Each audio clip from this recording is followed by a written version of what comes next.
కిడ్నీలో రాళ్ళు సహజ పద్ధతిలో ఎలా పోగొట్టాలో తెలుసుకుందాం.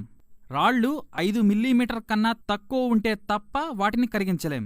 5 నుండి 7 మిల్లీమీటర్ ఉన్న వాటికి ఆపరేషన్ చేసి తీయాలి. ఇక కిడ్నీలో రాళ్ళు ఏర్పడినప్పుడు నొప్పి వస్తుంది, లేకపోతే పెద్ద ప్రమాదమే ఉంటుంది. మెంతులు నీటిలో నానబెట్టి తీసుకోవటం.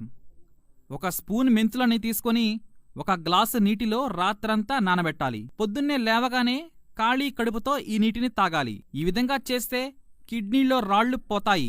అంతేకాకుండా శరీరంలో ఉన్న విష పదార్థాలను కూడా ఈ ద్రవం బయటకు పంపేస్తుంది. అరటి చెట్టు బెరడు. దీనిని గనక తీసుకుంటే మూత్ర మార్గం నుండి రాళ్లు తీసివేస్తుంది అనే నమ్మకం గట్టిగా ఉంది. నేరేడు పండు. ఈ పండు దొరికే సీజన్లో రోజుకి 1 చొప్పున తిన్నా సరే కిడ్నీల్లో కంకర్రాళ్లున్నా ఇట్టే కరిగిపోతాయి.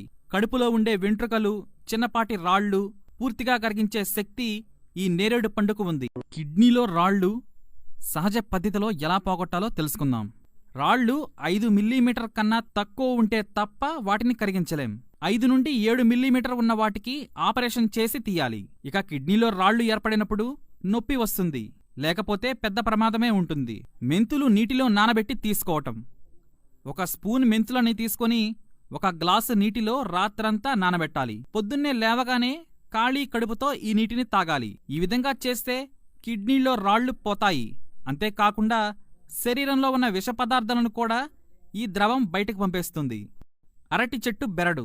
దీనిని గనక తీసుకుంటే మూత్ర మార్గం నుండి రాళ్లు తీసివేస్తుంది అనే నమ్మకం గట్టిగా ఉంది. నేరేడు పండు. ఈ పండు దొరికే సీజన్లో రోజుకి 1 చొప్పున తిన్నా సరే కిడ్నీల్లో కంకర్రాళ్లున్నా ఇట్టే కరిగిపోతాయి. కడుపులో ఉండే వెంట్రుకలు, చిన్నపాటి రాళ్లు పూర్తిగా కరిగించే శక్తి ఈ నేరేడు పండుకు ఉంది.